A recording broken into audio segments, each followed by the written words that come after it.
Hi, this is Senator Jon Tester from Montana, and I want to talk about something really important today, that being our veterans.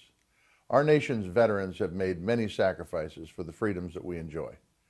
And in return for their service, we have an obligation to ensure that these men and women receive the quality benefits that they've earned. But the Trump administration, while claiming to support our veterans, has turned their backs on them, blocking benefits for those who have suffered from illnesses related to the exposure to Agent Orange.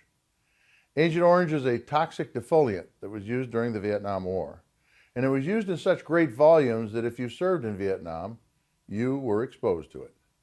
As a result of these exposures, Vietnam-era veterans are now experiencing diseases and debilitating health conditions. But the Trump administration doesn't see it that way. Instead of doing right by our veterans, they're actively denying these veterans, victims of their service, eligibility for the benefits and care that they desperately need. The White House is refusing to expand the list of presumptive health conditions that have been scientifically shown to be connected with the use of Agent Orange, to include 4 conditions: Parkinsonism, bladder cancer, hypertension, and hypothyroidism.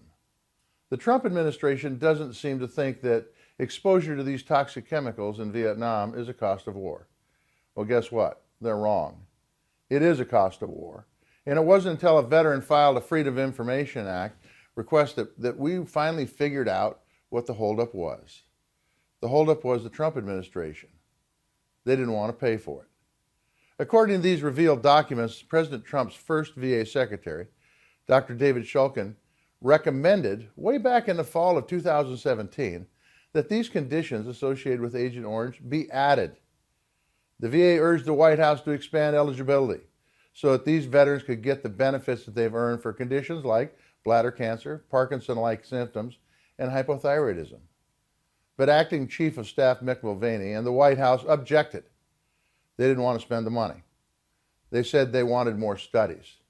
Studies that would effectively run out the clock as more and more of these veterans suffer and die from their diseases caused by Agent Orange. Since then, the National Academies of Medicine has found even greater evidence that Agent Orange exposure results in conditions like hypertension.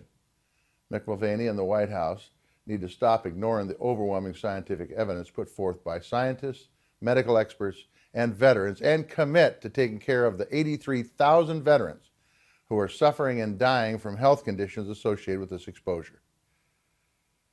Yet the White House refuses to recognize the cost of war and continues to ignore Vietnam veterans in their 60s, in their 70s, and their 80s, veterans who have already waited decades for the benefits that they desperately need. And this isn't the only problem. Veterans who served off the shores of Vietnam, who were also exposed to Agent Orange, well, they're out of luck too. Congress has done their job, but this administration has put a hold on all the benefits that go to the veterans who served in Vietnam offshore, that drank water contaminated by Agent Orange, that took baths in it, those who were exposed to it. Yet the Trump White House once again refused to recognize that these Blue Water Navy veterans needed help. If the White House claims to be an advocate for veterans, it's time to show it. No more excuses. Veterans are dying and their families are not getting the benefits that they have earned. Let's do right by these veterans and their families.